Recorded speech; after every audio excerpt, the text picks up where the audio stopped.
एक षटभुज मतलब जिसकी 6 भुजाएं, जिसकी 6 भुजाएं होती है। और आगे हमने जो पिछले सवाल जो किए थे उसमें एक सवाल किया था जिसमें एक चतुर्भुज था, जिसमें कि 2 तरह के चतुर्भुज थे, एक था वर्ग और एक था आयत।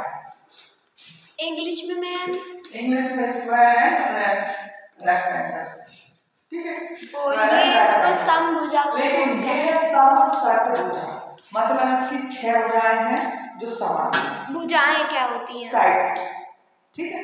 जैसे इसकी साइड्स हैं 1 2 3 4, ठीक, 1 2 3 4 ये साइड्स हैं। इसी तरह यहाँ पे समषट हिंदी में और इंग्लिश में इसको हेक्सागोन कहेंगे। हेक्सागोन बुक में देखो, बुक निकालना, उसमें सारे दिए हुए हैं, ठीक है। हेक्सागोन जिसमें 6 साइड्स होती है, तो देखो कैसे बनता है। एक बनेगा ये लाइन बनी, फिर एक ये बनी, ये बनी, 7 चैप्टर में सारे नहीं है, फर्स्ट चैप्टर में है। लेकिन ये इक्वल होना चाहिए, ये इक्वल भी लिखेंगे क्योंकि उसमें सम बोला है, समषट बोला है, समषट मतलब सम होना चाहिए। अरे जी है ये अलग लिखा है समषट। मैं 1 2 3 4 5 6 साइड्स हो गए जो कि इक्वल है। इक्वल मान लो ये 3 सेंटीमीटर होगी तो ये भी सारी मैम ये है 6 भुजा का equal sides, equal sides ma'am ये अब परिमाप का मतलब ये होता है कि यहाँ से चलना शुरू करेंगे और वहीं खत्म करेंगे। ये बताया था वर्ग में भी बताया था, यहाँ से चलना शुरू किया और वहीं खत्म किया।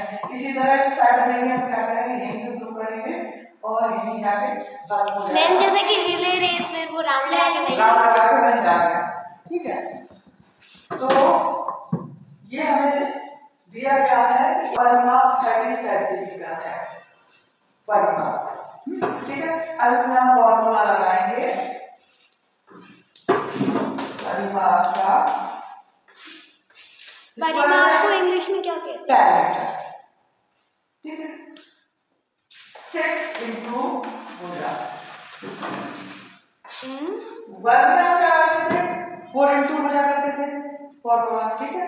इसी तरह इसमें 6 साइड्स हैं तो हमने 6 इंटू भुजा किया, ठीक है। हेक्सागोन में 6 साइड्स होती हैं इसलिए हमने 6 इंटू भुजा किया। मैं उसमें वो भी लिखो की माप, हाँ भुजा की माप लिख लो या फिर ऐसा भी इतना छोटा भी बना सकते हो। हम तो ये की माप लिख लेंगे, ठीक है, भुजा की माप लिख लो, कोई दिक्कत नहीं है। अब मान लो पेंटागन आ जाता पंचभुज, तो हम यहाँ पे क्या करते हैं 5 लिखते हैं, ठीक है। और हेप्टागोन जिसमें 7 साइड्स होती हैं तो सप्तभुज कहलाता, समसप्तभुज कहलाता। 8 का होता अष्टभुज होता है, यहाँ पे हम 8 लिख देते। तो जैसा परिमाप इक्वल 6 इंटू भुजा की माप, ये फॉर्मूला लगाना जरूरी है, इसका 1 मार्क्स मिलेगा, फॉर्मूले का 1 मार्क्स मिलता है। कौन सा फॉर्मूला? ये फॉर्मूला ही कहलाता है, ये जो सूत्र कहलाता है ये षटभुज का ये पूरा, इसको हम इसको बॉक्स में बना देंगे क्योंकि ये इसका फॉर्मूला है। मैम ये तो लिखेंगे तभी तो नंबर मिलेगा, नंबर मिलेंगे और इसके बेस पे तो हम सवाल सॉल्व कर रहे हैं। जब हमने ये लिखा इसके बेस पे तो हम सवाल सॉल्व कर रहे हैं, क्योंकि इसके बाद ही हम इसमें क्या करेंगे जो इसके मान दिए गए हैं, जैसे समषट भुजा का परिमाप 5 सेंटीमीटर, अब जहाँ परिमाप हुआ है उसके नीचे 36 लिखना है, ना कि यहाँ पे, ठीक है। तो 36 सेंटीमीटर का लिखने की जरूरत नहीं है, पर लास्ट में आंसर लिख देंगे। मैम वो पेपर कितने का आएगा? 60। तो हमने समषट भुज का परिमाप जो लिखा था मैंने 36 सेंटीमीटर लिख दिया है। समषट भुज की प्रत्येक भुजा की माप, मतलब अब उन्होंने ये पूछा है कि समषट भुजा तो बनी है लेकिन इसकी हर साइड की माप बताना कि कितने साइड्स की बनी है। चलो निकालते हैं, तो 6 भुजा मैं वो तो हाँ चलिए ये अपना पूरा लिखना पड़ेगा, ठीक है। मैं 36 सेमी वो नहीं लिखना है, अपन डायरेक्ट आंसर में लिखना, वहाँ बीच में नहीं लिखना, ठीक है।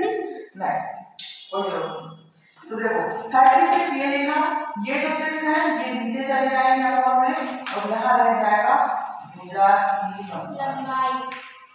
मैम इसका आएगा 6 सेमी आंसर। भुजा की लंबाई। अब जिसको काटते आ रहा है वो काट लेगा, 6 बन जाए 6 जा 36 ऐसे काट सकते हैं। ठीक, नहीं काटना आ रहा है तो 6 का डिवाइड कर लो 36। ठीक है, डिवाइड कर सकते हैं।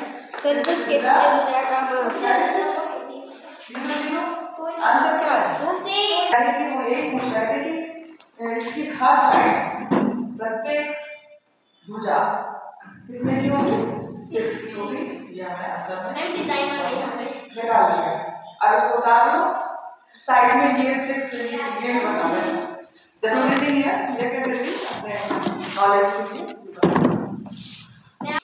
ट्रायंगल इसमें 3 साइड्स होती है, 3 2 साइड हो जाएगा, अगर इक्वल है तो 3 2 साइड लिखेंगे। अगर इक्वल नहीं है, इक्वल मतलब अगर ये 3 होगा ये 3 होगा ये 3 होगा तो 3 2 साइड होगा। लेकिन अगर ये 3 या 4 या 5 तो 3 2 साइड नहीं रखेंगे क्योंकि इक्वल नहीं है। फिर हमें तीनों को प्लस करना पड़ेगा, यानी 3 + 4 + 5 तीनों को प्लस कर देंगे और उसका परिमाप पैरामीटर निकालना। मैम एक और वो भी तो रहता है side into side into side. Ma'am side please. ये साइड इनटू साइड ये 3 साइड्स है ना, साइड इनटू साइड, भुजा इनटू भुजा, उसको भी लिख सकते हैं। भुजा इनटू भुजा। इसको जाके लेंगे जब तीनों के मान अलग-अलग होंगे, जैसे 3 4 मान अलग-अलग है तो ये, और अगर सेम है तो 3 इनटू साइड दोनों में साइन का। ठीक है, 5 हो गया तो ये 4 सेंटीमीटर हो गया, ये 8 हमें अच्छी लग रही है आगे से। ठीक है, बैठ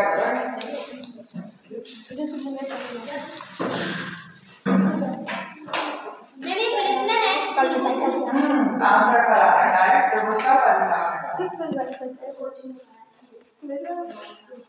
परिमाप का सीधा मतलब है कौन लगा पूछ रही है?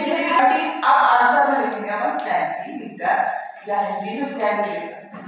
सेंटी जो क्वेश्चन में आया इकाई क्वेश्चन में लिखी है, इसको यूनिट बोलते हैं इकाई। ठीक है, इस क्वेश्चन में लिखी आएगी और हमें वही लिखना है।